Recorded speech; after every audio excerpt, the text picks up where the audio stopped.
Hello and welcome to First Dates and Soulmates, where Lonely Planet meets happily ever after. I am your co-host, Meg Nikki. And I'm Nikki McKnight. And today we're talking about both the Emily Henry novel, People We Meet on Vacation, and the recently released Netflix adaptation by the same name. So it's January, it's 2026. It's been 6 months since we did our travel episode of going on road trips. And I think we mentioned it there. But Nikki, what do you think about People We Meet on Vacation? I would like to preface this by saying I have not read the book. So y'all don't come at me with, but in the book, I don't care. Because I'm looking at this just from the film. And this has all the things that I like.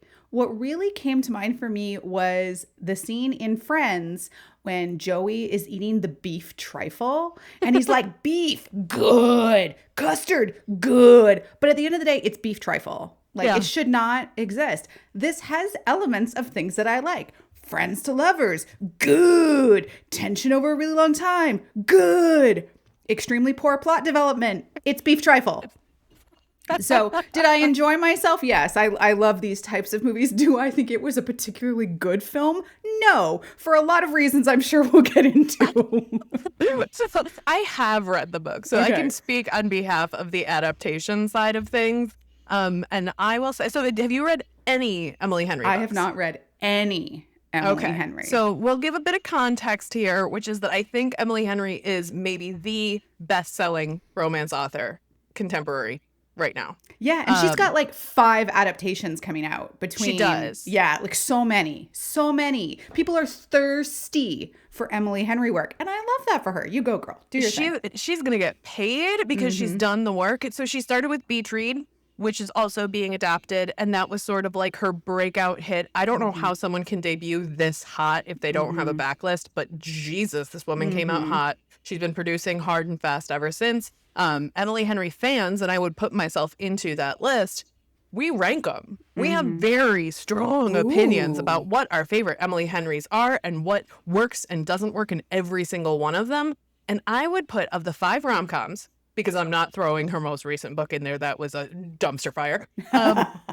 It was like trying to be Taylor Jenkins Reid and like not very thin on the romance, very thick on like let's tell a story from a long time ago and then reveal something. It doesn't matter. That was Great Big Beautiful Life. But I would say, of the 5 main books, I enjoyed People We Meet on Vacation. It's my number 4.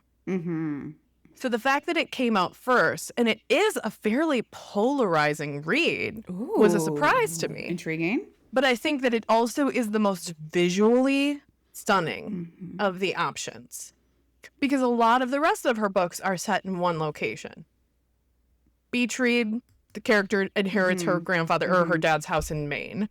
Happy Place, they also, I think it's Maine, and then they also go back to Maine. There's like a found family vibe there. And in Funny Story, they share an apartment. So a lot of them are very contained. A lot of them are very much like forced proximity situations. They're neighbors, they're roommates, they're college friends.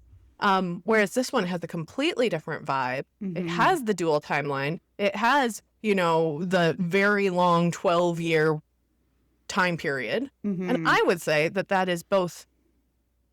I would say that's usually something that I very much enjoy in a novel. And I think in this case, it could have been done a lot faster. Intriguing. Okay, interesting. There are a lot of moments where the story is being told and it, like the past timeline of it moves one piece of the puzzle, but then it just resets and goes, oh, well, Poppy went back to New York. Poppy went back to her job. Poppy's not committing. Alex is back in Linfield. Poppy's doing her own thing. Poppy can't commit to anything. And I think that the fact that they have 7 different trips in the book is like, Emily Henry's like, well, I have to hit this word count. So we need to go to Nashville. We need to go to Vancouver. Croatia. Let's go to Tuscany. Let's go to all these places. Yeah. And then Palm Springs. And that's where everything goes wrong. And and it's just like, it felt like story for story's sake, not for plot advancement. Okay. I like that. And for people who love pining. Oh, like me, queen of the yearn. Queen of the Pine. It's my favorite thing. Honestly, this one and Happy Place. would probably be your two favorites. They are my two least favorite because they're very pining, very much backward, very nostalgia, very here's how we used to be. How do we get back there? Do we want to get back there? Do I still want that? Versus some of the other ones can move a little faster. They have more external plot happening as opposed to just like, oh, I miss my friend. I miss my ex-boyfriend. I don't know what to do about it.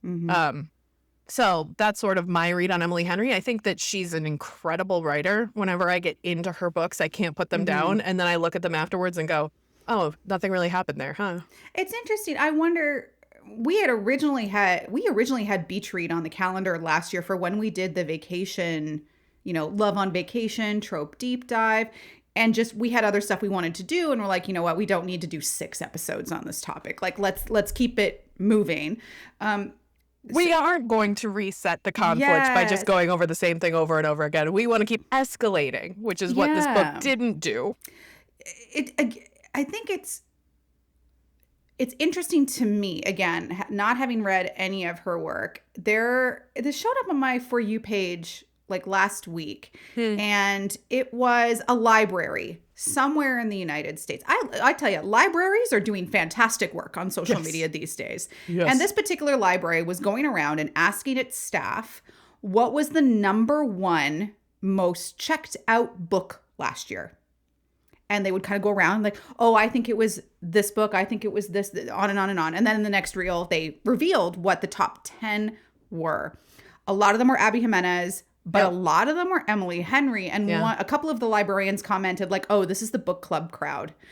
But there's something for me about book club books that seems like they have to be so widely appealing because they are mass market. And I wonder, like, does that just like affect the writing process the next time they go to do something?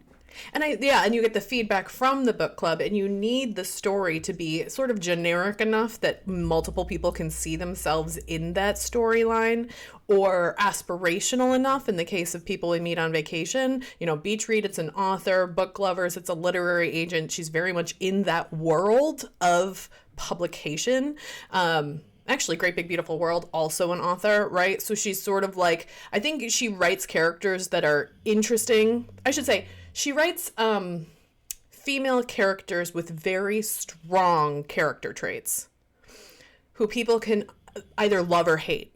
But you do not forget an Emily Henry character.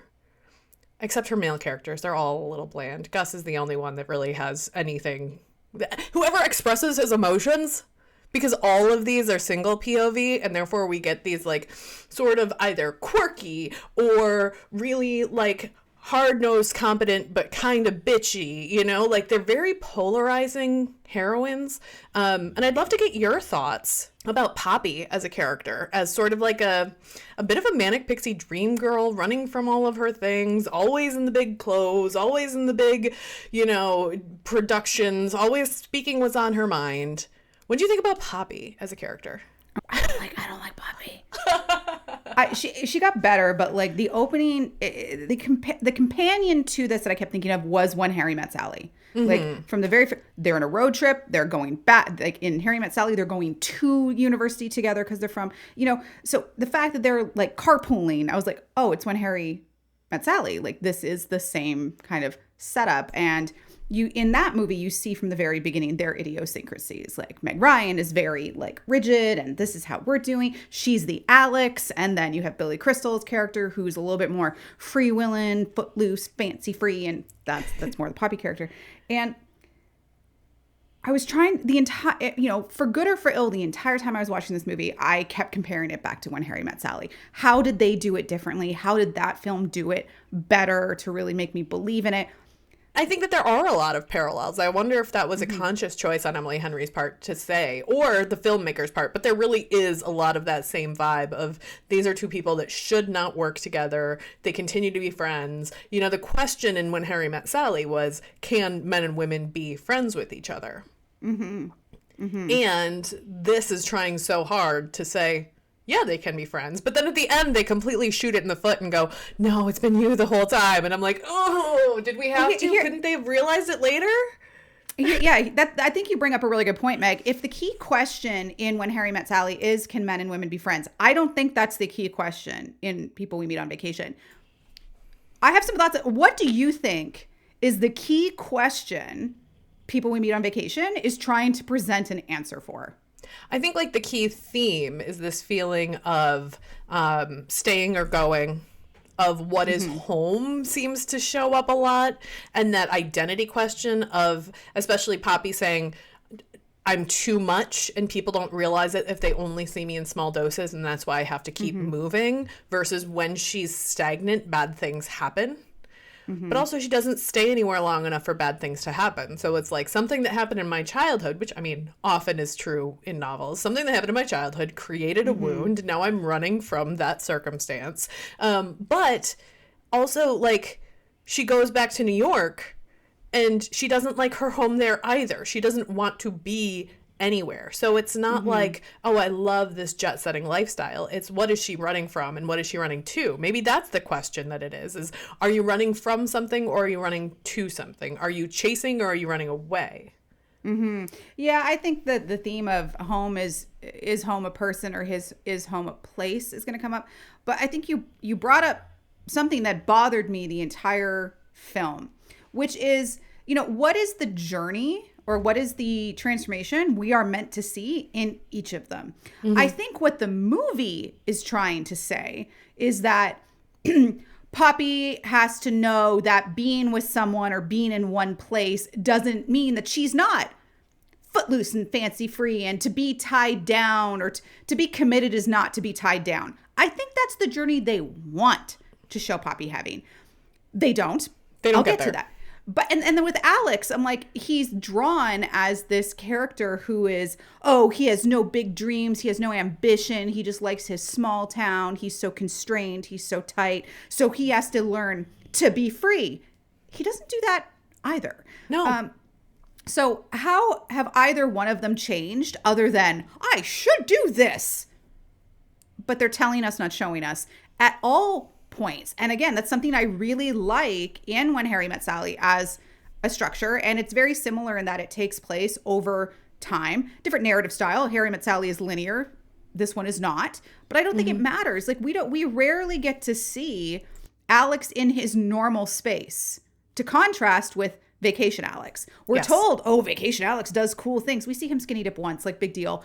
We don't see him in his normal space. We only see him talking about his normal space to Poppy when they are on vacation. And for Poppy, we don't see her in the office that much, where her vibe is, oh my God, I feel so tied down because I'm in a cubicle and nothing good happens in a cubicle. I must go to Santorini to... Like, we're told that they're feeling that. We're told that is not... But like, who cares? Like, I'm not being shown anything that sets the stage for the change they later make, so that when the big denouement comes and they're like, you're right, home can be a person, and to be tied down doesn't mean I have a lesser life. You say that. I see zero evidence of it. And I don't see that, like, to be free and, explore new things doesn't mean that my entire life is unstable. We don't really see that. We don't see it.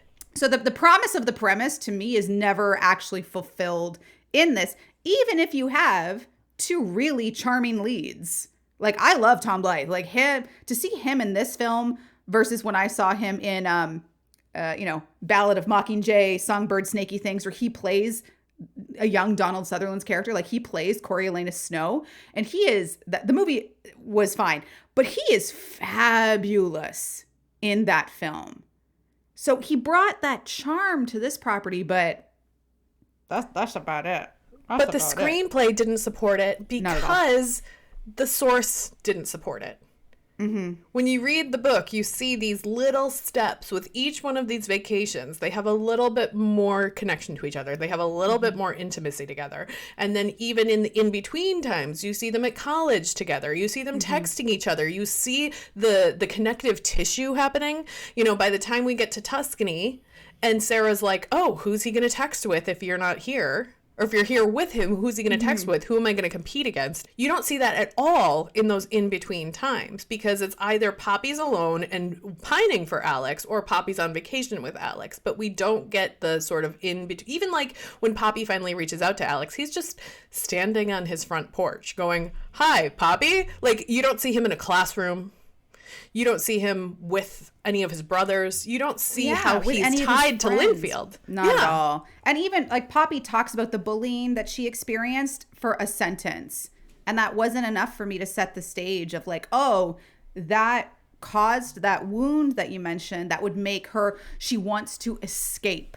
Like, I don't see that. And I don't think the screenplay helped by the opening couple of scenes of the film is her talking about like, oh, this is why it's good to be on vacation. You can be anybody. You can try new things. But then it shows her in really awkward situations where she's not actually having fun. I was like, this should have shown up later in the film. The opening scene should have been, she is making random friends at a restaurant. She is doing this fun things. She is having a bunch of like really quick relationships with people she's meeting in these places, so that later show like her kind of laughing at someone at the table next to her scene, and they look at her like, why the fuck are you listening to our conversation? That has to come later, but you've opened up the film with her being awkward on vacation and not shining and being sparkly on vacation, which I think was the wrong choice from a writing perspective. In the book, in the prologue where she says you can be anyone on vacation, she like goes up to a bar and she hits on Alex pretending that she doesn't know him. You know, like that that's the engagement. She goes, "Hey, Tiger." You know, like she's goofy, she's silly, she's having fun. And then you see him being uptight and being like reading a book at the bar, right? Versus here, Alex is me. We are Alex. Yeah. But you get that sort of engagement with them in the prologue of a time when they're happy. I think it was about 5 years ago. It was the trip where she realizes she's in love with him. You sort of get the prologue to show that and how close they are and how well she knows him. And this prologue where she's alone and awkward is not actually making the case. It's making the case for I'm tired of this, which then rolls into the discontent of the first scene, but it doesn't show the value of vacation. It sort of like loses the sparkle of that. It loses the history of her and Alex. And it was an intentional choice to say, I'm going to write Poppy alone in those opening scenes and have Poppy struggling in those opening scenes. But to your point, it doesn't reflect the thematic introduction. And the thematic introduction is you can be anyone. People we meet on vacation. It's the title, roll credits, like we're done. And yes, I know the movie starts off like after they've had their like fight, and it's her finding out about his brother's wedding in Barcelona and going. So if you look purely at timeline, it makes sense that she is feeling, I like your word of dissatisfied on vacation. But you can't put it there in the film just yet because we haven't seen the idealized first thing. So even as you flash back over time of this is why she loves to go on vacation and this is why she hates being in Linfield, even though I don't think that's earned either.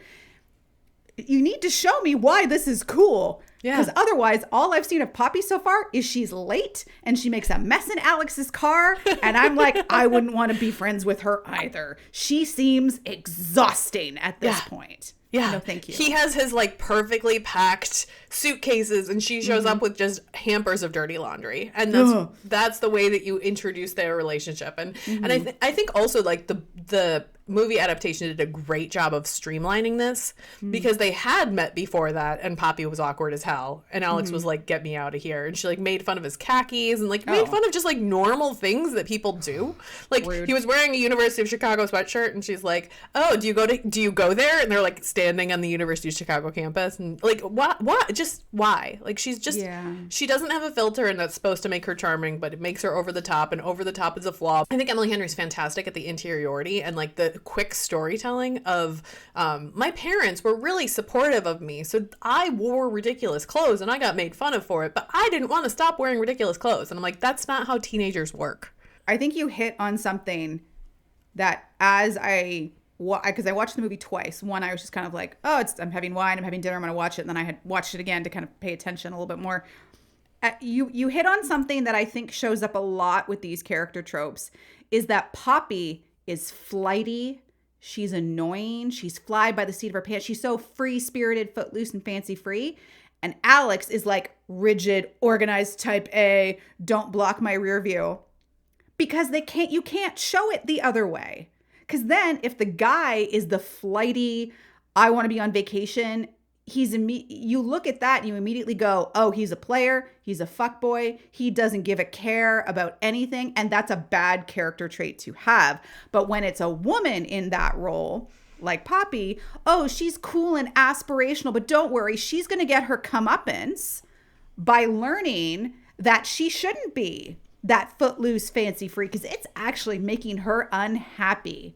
And I don't love that as a character trope, but it shows up a lot. Because if the woman is the rigid thing, she just needs to let loose. She just needs to let down her hair and go get laid in Santorini. Girl. So that's why it can't be the opposite. But when they put it this way, I'm even more annoyed at both of these people. It's been a while since I've watched When Harry Met Sally. Mm-hmm. How does it work with them, with Billy Crystal being sort of the loose, flighty one? Maybe because he doesn't leave New York because he's just quirky without being flighty. Is that the differentiator? Because I think the Meg Ryan character does have some of that sort of type A, here's the rules that we need to follow.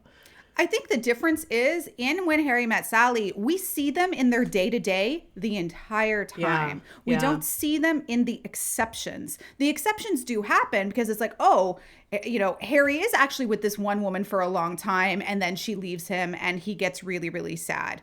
We do see but the fact is we see them in their everyday to contrast for when they are out of character or when they have character growth, because they've essentially clearly established a baseline for how these characters think and act in the everyday that explains why they make the choices they do later.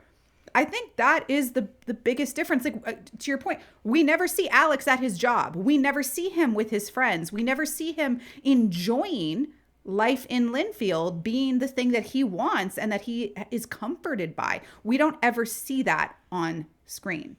And you don't see it in the book either. It is single POV. It is Poppy only. And I think that the intention of that choice is not just, oh, this is just how Emily Henry writes. She only writes the female perspective, which probably does better in book club format because it's all these women sitting around and going, oh, my husband does that too. Me.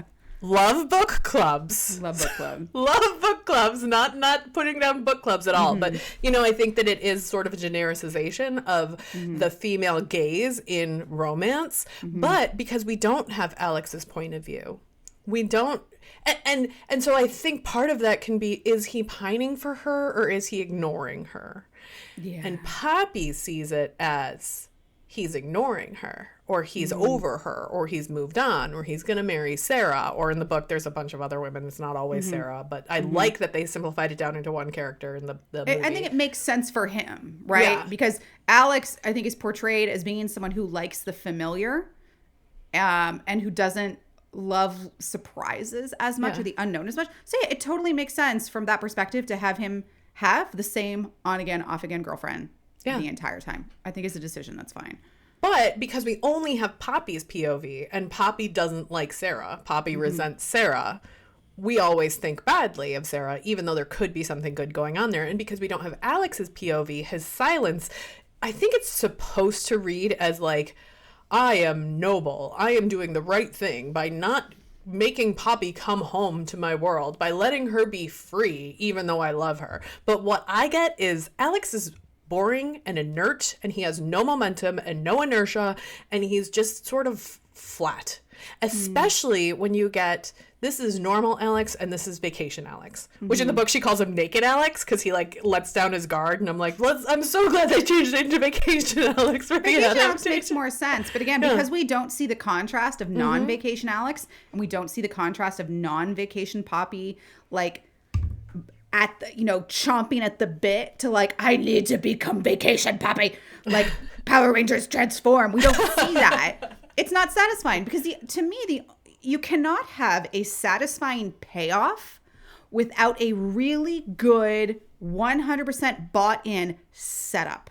And I think this is challenging in writing a lot. This is one of the things I think, not to keep talking about Heated Rivalry, but Heated Rivalry was fantastic in that it spent time on setup.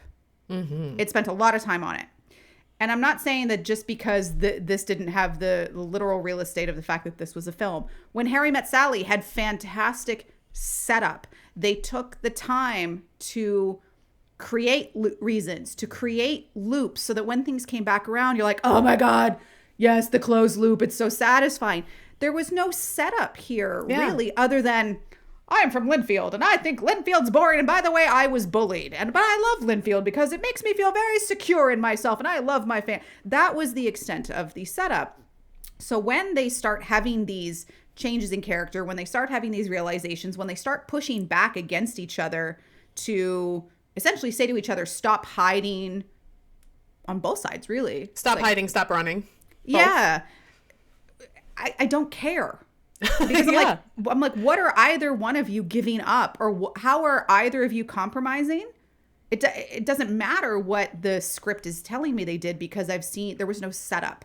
Or there was insufficient setup, which is annoying because when Harry Met Sally did it, and it had the same amount of real estate in the film version to do it. It had 2 hours. And even if we had turned this into a 6-hour miniseries like we had for Heated Rivalry, it wouldn't have been there because it's not, unless they built out an entirely different plot.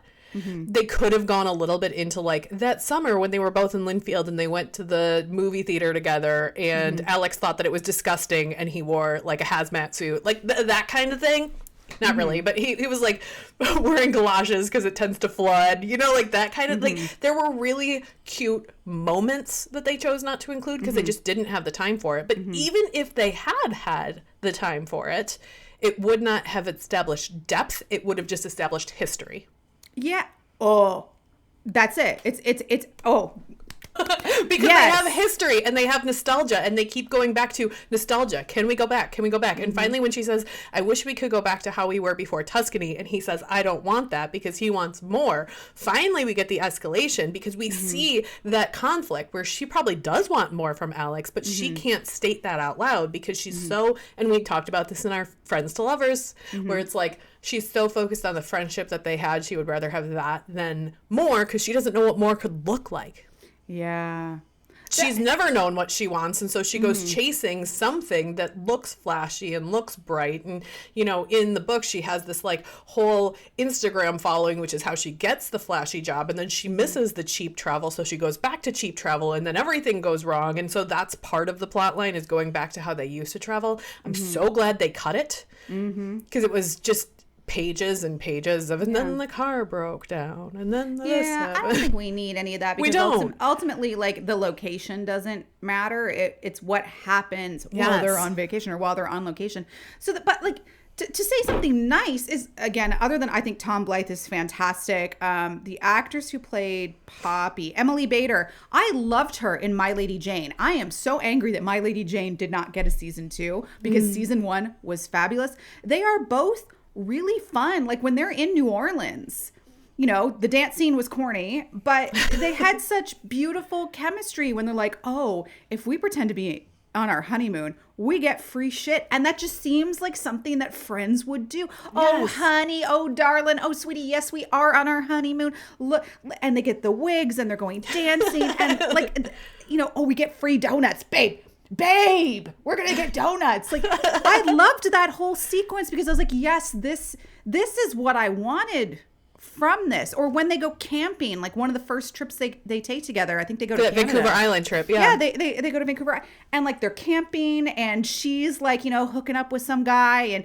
he decides to be brave and go skinny dipping, and then he puts his clothes too close to the water and they get washed away and he needs to be rescued and he puts on a romper. That was so funny, and I was like, this is what I want. Like, show me how they're helping each other kind of be fun. But unfortunately, we only ever see Alex becoming more like Poppy. We don't see Poppy finding value or finding comfort in normal things. Yeah, never. And again, that's why that the movie starts with her being uncomfortable on vacation. Makes no sense narratively. Yeah. Why would you start there? You get that kind of head-to-head, tete-a-tete in Tuscany, where they both have their partners with them. Yeah. And what's the guy? Trey? Trey is like, Oh, we don't even have a mailbox. We're nomads. That's who we are. We would get bored with that. And then you have Alex and Sarah on the other side of the table saying, like, let's get engaged. Let's start our life together. And that's the central conflict of all of it, with two opposite sides of the table. And then Poppy, you know, thinks she might be pregnant. She calls Alex instead of Trey. And how telling is that, right? That he's the one stable relationship in her life because she's always running from everyone else or choosing people who aren't good choices. You know, it's the way that they condensed it in the movie is they have the Julian character where she's like, I'm totally going to break up with Julian. And then Julian shows up. And she's like, oh, hey, Julian. Like, she doesn't, Poppy doesn't have hard conversations. Poppy doesn't do hard things. Poppy doesn't confront anything. She just absorbs it and then shits out the sunshine. You know, like, so she doesn't examine anything. So she just rolls through life, which works really well when you are in places for a week at a time. But it's not reality, to Alex's point. Yeah.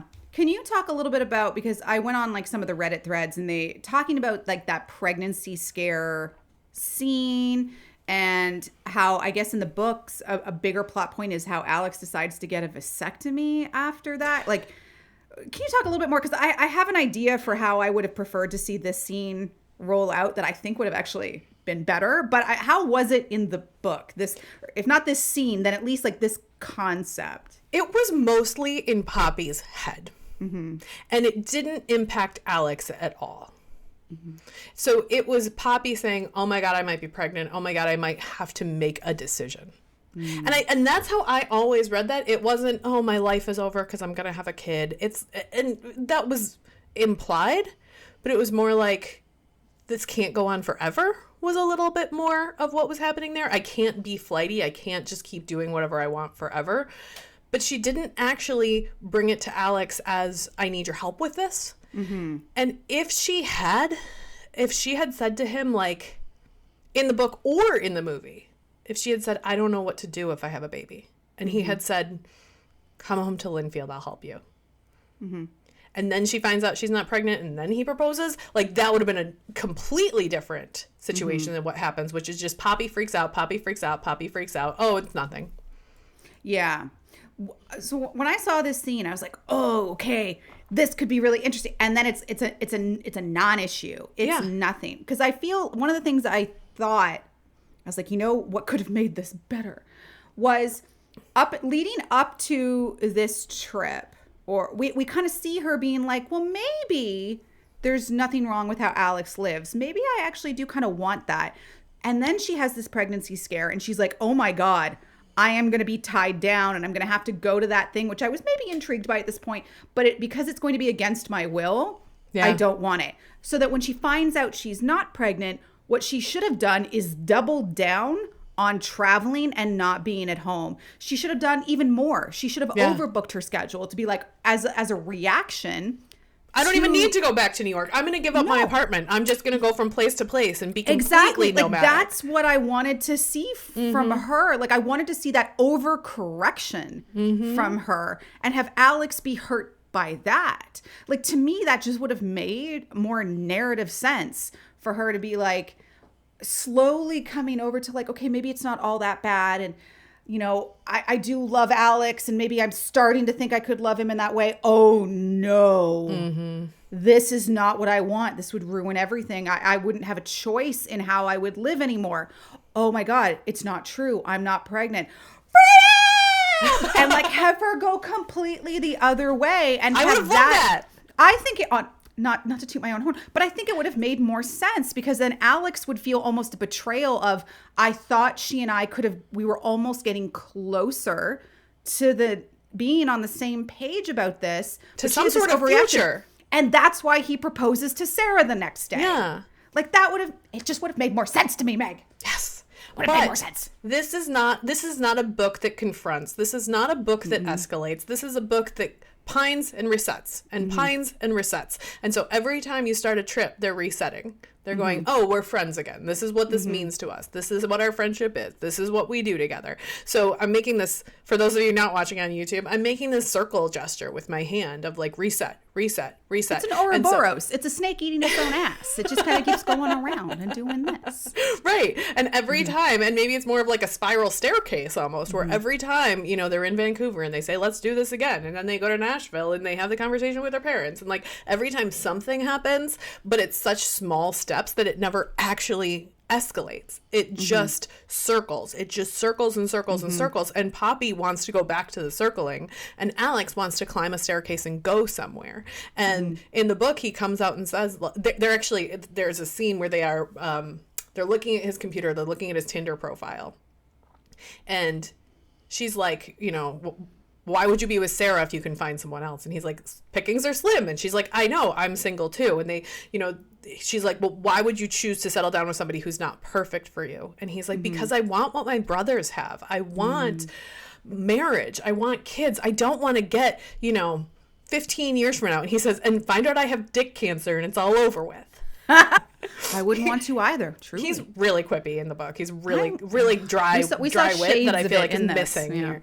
But you know, that's his motivation through all of this is he's willing to settle for Sarah so he can settle down, so he can live in his grandma's house, so he can be with his family. So yeah, he's not going to get his PhD, but he also has a teaching job and he doesn't hate it and he likes the kids that he works with. And you see more of that show up that didn't make it into the adaptation, which I think was missing, to say Alex has a fulfilling life here.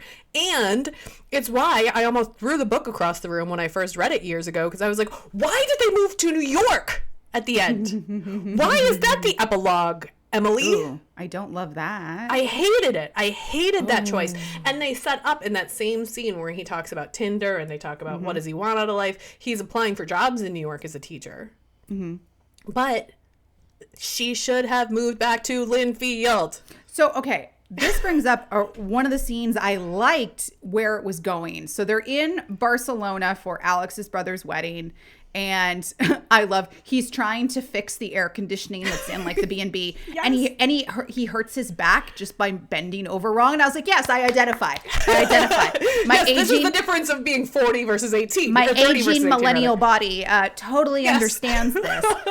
But, you know, I don't remember exactly how this happened, but essentially they're like, yeah, we should be together. They have sex. They go to the wedding together. And his family is like, oh, we were so hoping for this. This is great. And this is the scene I love because we don't often see this in romance. Was it the wrong place for him to do this? Absolutely, it was the wrong place. But I get why he did this. But it was the right time. He was dancing and he's like, so what does this mean for us? What are we doing next? What does this? And she's like, let's just play it by ear. And he's like, no. What does this mean? And she's like, I just need time to figure it out. And he's like, oh, I see what we're doing. It's you again, being the flighty, free-spirited. You're never going to change. This makes so much sense in terms of a conversation that needs to happen. So I love this scene. I didn't quite love how we got there. I didn't think it was entirely earned. But I love that this conversation showed up because it reminds me so often, love conquers all. Just the fact that we say, I love you, our problems are fixed. No, they're not fixed. No. At all. The fundamental incompatibilities do not just go away. They don't just go away by the power of love, right? Exactly. Yeah. So I love that they had this conversation. And I think it was very true to Poppy's character that she's like, I don't know. But... But she's also not willing to say, I don't know. Here's when we can talk about it. When I get back, let me look at my calendar. Like it was just, I'll call you when I get back. Yeah. You know what this reminded me of? I don't know. I don't think you've watched this yet. Have you watched The Wrong Paris? That Netflix? Not yet, no. Honestly, it's so good.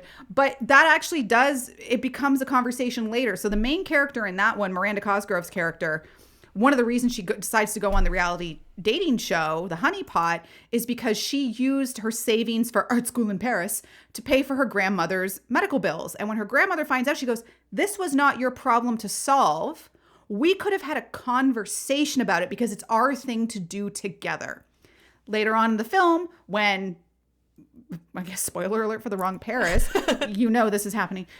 her love interest finds out that she's only on the show to get the money because she's going to a 2-year art program in Paris. So they were never going to be together in Texas anyway. He's like, if you had told me, we could have figured it out. So when they have their big resolution at the end, she's like, I should have told you. And, machinations. They ultimately decide, I think he says to her, well, what's going to happen next? And she goes, I don't know, but we are going to figure it out together. That's what makes sense as a normal person to say. I love you. I don't know. But if we're going to be a couple, you know what? We're going to have a conversation, and it might take us time to get to a resolution that we both love and can live with. But guess what relationships need? Compromise. So you're reminding me, we have Ben and I did long distance for 2 years. I lived in Boston. He lived in Saratoga. He was in the Navy. So we sort of like started the relationship without knowing what was going to happen. Because we didn't know what was going to happen. What was going to happen when he separated from the Navy? Where was he going to get a job? How was my job going to go? I got a new job a year after we started dating, still in Boston. He applied for jobs in Boston. He got one. He almost took it. But then, there were so many things that happened that, honestly, I'm speaking it back to you. And you know how we made jokes for like the first year of like, here's all the ways that Meg's life could have been a rom-com. Which is true. And then he got headhunted. He went on a bunch of interviews. We didn't know what was going to happen. I went to his house in Saratoga one weekend. We sort of like kicked the can down the road of like, oh, good luck on the interviews, babe. And then he got a job offer on a Tuesday, and he asked me to move to Saratoga that night, even though I was going to Saratoga that weekend again, because it was like, now we know. Now we can plan. So we'd spent 2 years or a year and a half or whatever in this limbo of, does he move to Boston? Do I quit my job? Is his job in Saratoga? Is his job in Chicago?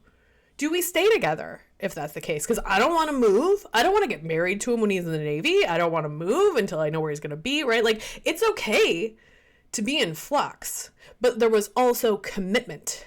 And there was also when we have this information, we can have a conversation. And he said on that, like, oh my God, now I'm like really rehashing it. If you don't want to move yet, that's okay. You just got this new job. We can keep doing long distance for another year or two if that's what you want, right? It wasn't an ultimatum. It was never an ultimatum. And that's why I moved. That's why I quit a job that I loved, because we all have to make these sacrifices, but we made the decision together. And that's what Poppy is essentially missing from the entire book is... It's not her alone. So she can keep having these monologues about, I think I'm going to die alone. I don't think anyone can ever love me. And Alex says, let's die alone together. But she never actually invites Alex in to make decisions with her. Yeah. And we joke a lot about, can people just have an adult conversation? That is the very first step of having an adult conversation. It's not I love you, but it's I love you and we got some shit to figure out. And I really want to do our best to make it work and find a scenario that we can both live with in the short term for the hope of something that we both really want long term. How hard is that to say? I think you... Emily Henry's characters need to go to therapy more. This is what I'm learning. Girl. If you think that, then do not read Happy Place. It is just 300 beautifully written words of two people who could just say, do you still love me? Should we get back together? Can you just, should we have a conversation about the fact that you moved out? I felt like I was secondary to your job. Oh, you felt like you were you felt like you never measured up because I'm a doctor and you're a woodworker. Wow, that must have been hard for you. Oh my God. 300 beautifully written prose pages, really great secondary characters. Wanted to strangle all of them. Yeah, I know healthcare and access to healthcare and like mental health services in the United States can be hard and can be expensive. But let me tell you, there are some great relationship therapists on fucking TikTok who give you scripts on how to have these conversations with your partner. And that's what I wanted from them so badly. So, and like, do I think Poppy was making a lot of mistakes? Probably more than Alex, but also Alex never called her on her shit. No. So I was like, so Alex, I'm sorry, buddy. Like, you're wonderful. You're charming. I get where you're coming from. But you're complicit. You're complicit. You didn't bring up this conversation either. You're enabling until a really her. awkward place. Like, why would you do it on the dance floor of your brother's wedding? I get that you really wanted to know what she was thinking and what she wanted to do. You wanted to kind of lock it down because you were scared that she was going to leave again. But choose your place, my dude. Choose your place and time, my dude. That was not it. I think it was probably just the logistical, like they already had the dance floor set up ready for the wedding. Like they were already filming that day. They very easily could have had that same conversation when they were filming that bed scene the morning of. Mm-hmm. And they had just had sex, and then he could have said, okay, what happens now? And she's like, well, we have more sex. More sex? We go to the wedding? He was like, no. Yeah, even that, because then they could have gone to the wedding with a little bit of tension as much as they were like happy. And then a family member of his brother's new husband could have said, so what's next? And like, it could be the external people trying to force a thing. Yeah. And Alex just having to say, we're working on it. And Poppy being seeing Alex getting angry about it. And that could have been the thing. But even, in that moment on the dance floor where he says, what's next? And she's like, air-conditioned lovemaking, which I hate the word lovemaking. Have we ever talked about this? I hate it. But I don't love that. But even if they had ended it there and then they'd been in the air conditioning and they just finished and he rolled over and said, okay, what's next? Like the conversation could have been the same. It just would have been more intimate instead of being in a public place. And I think that would have been better, but the outcome would be the same. Finally, there's an escalation. Finally, he pushes her enough to say, I can't keep doing this. I can't keep resetting to zero. I can't keep waiting for you to choose me first. What else? And then he moves to New York for no reason. And I don't like that as an ending. This is the opposite problem that I had for Happy Place, by the way, which is that they lived in San Francisco. He has a job that could be done anywhere. She is like a surgical attending or something like that in a San Francisco hospital. He lived there. He moved home to Montana. And then she stops practicing medicine, even though she has hundreds of thousands of dollars of debt. And she becomes, wait for it, Nikki, a pottery teacher. A pottery teacher. In Montana. This bullshit. This is crazy. She's talking to her dog, just looking at me like. And here's how I would have written it. This San Francisco hospital is too high stakes. I'm going to start a family practice in your family's hometown in Montana. I can do that in Montana and pay off my loans, right? Like, I feel like sometimes these endings, and this is just a rant that I have generally about romance, but specifically about like sort of the big set piece book club books. And in this case, because this book was small town versus big city, it was almost like that pushback that we felt a couple years ago of, well, not everyone has to live in small town. No, big city is great. We love big city, but big city did not make sense for this book. And then the next book that came out, which was Book Lovers, this is so tongue in cheek and I love this. She's like a publishing shark and she has like a high power career in New York City.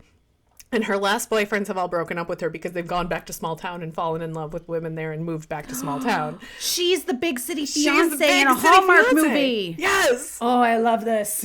And that's what I love is when you take the trope and you turn it on its head, or you have a reason to change what the norm is for the trope and for the archetype. And I didn't feel like this People Who Meet on Vacation did that at all. If they had been leaving from Cincinnati Airport for that final vacation, how powerful would that have been? That they can still go on vacation and have a life that's grounded in reality. Yeah, and she can work remotely. Yeah, she can write whatever she wants. Yeah, remote work is a thing, y'all. Having an influencer account is the epilogue of the book. She has like a blog called People We Meet in New York City. No reason why she couldn't just do something else. She's a writer. No reason that they didn't move to Linfield. All right, this is I am usually like pro big city, not just everyone moved back to small town, but that is what works in a small town series. Everyone needs to sort of be small town. This is a standalone. She should have moved back to Linfield. Or even been like live in both places. Like I know Ohio and New York City are like they're not close together. There are other options to work remotely, to still travel, to be based out of. Okay, here's another random reference. Is it View from the Top? It's a Gwyneth Paltrow movie from like the early 2000s, I think. She is like small town girl, kind of grew up trailer trash, and she sees Candice Bergen's character on TV, who's like a very famous flight attendant who becomes like an Oprah character. So she decides to become a flight attendant and like work her way up. And her goal is like Paris first class international. And, you know, she meets Mark Ruffalo at some point when she's based out of Cincinnati, and they fall in love. But it's like she wants to be able to go to Paris. She wants to work internationally, and he is a lawyer. He goes back to law school and he like becomes a lawyer, and they break up because she wants to travel and he wants to be based here. And guess what? They fucking compromise. I guess, again, spoiler alert for the end of this movie. She decides that he's important, but you know what she does instead? She becomes a fucking pilot instead of a flight attendant and gets based out of Cincinnati. So she still gets to fly. She still gets to travel. She just does it on a different scale. You know what? Pilots, you don't just get your pilot license and become a commercial pilot. But I hear what you're saying. She bases herself out of Cincinnati. Yes. There were just so many pieces missing in the book that then the adaptation condensed some of the problems, but it also illuminated some of the problems, because you can't hide in Poppy's head in the film.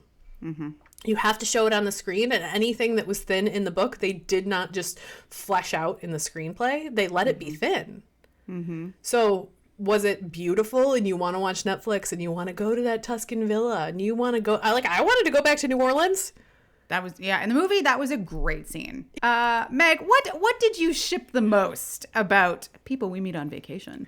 The book or the film, or both? Either. This property. The travel. The ability to escape, and whether, you know, you're watching it on Netflix and you can enjoy the moments of, oh, here's them in Barcelona and you see the Sagrada Familia as they're panning by it. That was perfect. And then in the books, you really get to immerse yourself a bit more and be like, oh, this is, you know, the moment that they're in Napa, when they're in Vail, when they're in Palm Springs, when they're in Sanibel Island. Like, you get to sort of like go on vacation with them, and their vacation is like, let's just wander around and see what happens. And so it's delightful to be in all these places, even if I wanted to strangle the people that I was mentally traveling with. I like that. What about you, Nikki? What did you ship the most about People We Meet on Vacation? I love Tom Blythe as Alex. I think he's such a charming actor. He had such like ease about him, and his performance was so natural. Yeah. In my mind. Again, like, I really like Emily Bader, but Poppy was pitched a little bit too high for me in this. Even some of Alex's small moments when Poppy surprises him when he's in for a run and he's got those noise canceling headphones, and just how he turns around and is shocked. Like, he was very natural. His presence, there was just such ease in his body, in his performance. You got to see the side of him where he was a little quirky, and you see him, you know, go skinny dipping and then have to deal with the consequences of where he put his clothes. I loved his performance. I thought he's so charming. And it was really fun to see him in this, when the last thing I saw him was as Snow in Ballad of Crawley, creepy crawly things. Songbird and Snakes. So like, I loved him. He was absolute standout performance. I'm really excited to see what he does next as an acting choice, because I think he's fabulous. So before we get into the question of what we are shipping this week, the number one thing you can do for us, head on over to your podcast provider of choice, leave us a rating, leave us a review, subscribe on your podcast provider of choice. It helps more people find us so we can get into more earballs, Meg's favorite word. And we would just really appreciate that support. And now, what we are shipping this week. Meg, do you have one ready? I'm shipping YouTube comments. Oh, intriguing. Usually that is not a shippable thing. That is not, it is today. I'm shipping YouTube comments because I think that I thought it was a platform that wouldn't get a lot of traction. And for us specifically. For us specifically. For you and I, for First Dates and Soulmates, for the soulmates who are listening and watching. You and I, when we started, you know, almost 2 years ago now, we sort of went, do we want to do YouTube? Well, no one wants to watch talking heads on YouTube. I don't. I do, but that's me. Not, yeah, there's the difference between you and me. I don't even want to watch reels. But I don't know, at some point I was like, well, we have the video recorded. Why don't we throw it on YouTube? And I just like started exporting it to YouTube and doing the work that I do in my like day job, real life SEO work. And it has been fucking fascinating to me as a marketer, and really gratifying to me as a co-content creator with you to see how people are responding on YouTube. Like I know that people have always watched on Instagram, and I'm like, okay, well, that's Nikki's domain, right? Like that's your space to hang out in, and I'll pop in there and I'll look at things.